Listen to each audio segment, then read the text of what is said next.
नवेगाव नागझिरा व्याघ्र प्रकल्पात जंगल सफारीसाठी पर्यटकांची गर्दी।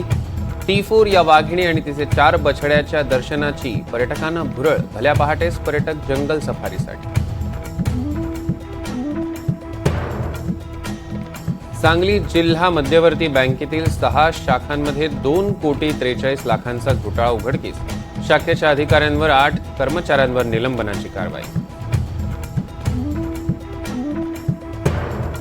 उष्णतेच्या लाटेमुळे जळगाव आणि अकोल्यात प्रथमच जमावबंदी। जळगाव जिल्ह्यात 25 मे ते 3 जून पर्यंत तर अकोला जिल्ह्यात 31 मे पर्यंत 144 अन्वये जमावबंदी लागू। बांगलादेश आणि पश्चिम बंगालच्या किनारपट्टीवर रेमल चक्रीवादळ धडकण्याची शक्यता। ताशी 102 किलोमीटर वेगानं वारे वाहण्याची शक्यता। पश्चिम बंगाल, उत्तर प्रदेश, ओडिशा, मिझोराम, त्रिपुरा आणि दक्षिण मणिपूरला 26 आणि 27 मे रोजी अतिमुसळधार पावसाचा इशारा।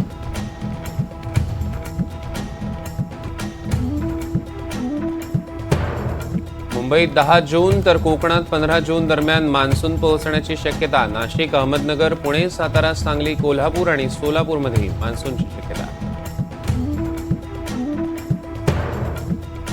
आज तिन्ही रेल्वे मार्गांवर मेगा ब्लॉक। रेल्वे रुळांसह सिग्नलच्या देखभाल दुरुस्तीच्या कामानिमित्त ब्लॉक।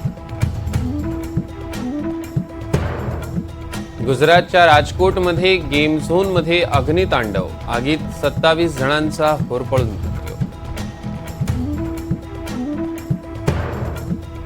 संभाजीनगरमध्ये शेतातलं पाणी चोरीला जाऊ नये म्हणून 360 डिग्री कॅमेरा। सिल्लोडमधील शेतकऱ्याची भन्नाट आयडिया।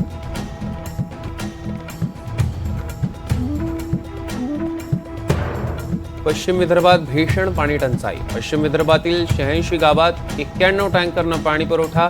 बुलढाणा आणि अमरावती जिल्ह्यात सर्वाधिक पाणी टंचाई। पाण्यासाठी नागरिकांची गर्दी। नाशिकमध्ये आयकर विभागाचा छापा। सुराणा ज्वेलर्सचं दुकान आणि घरावर छापेमारी। छाप्यात 26 कोटींची रक्कम जप्त। नाशिकसह नागपूरच्या पथकाची कारवाई।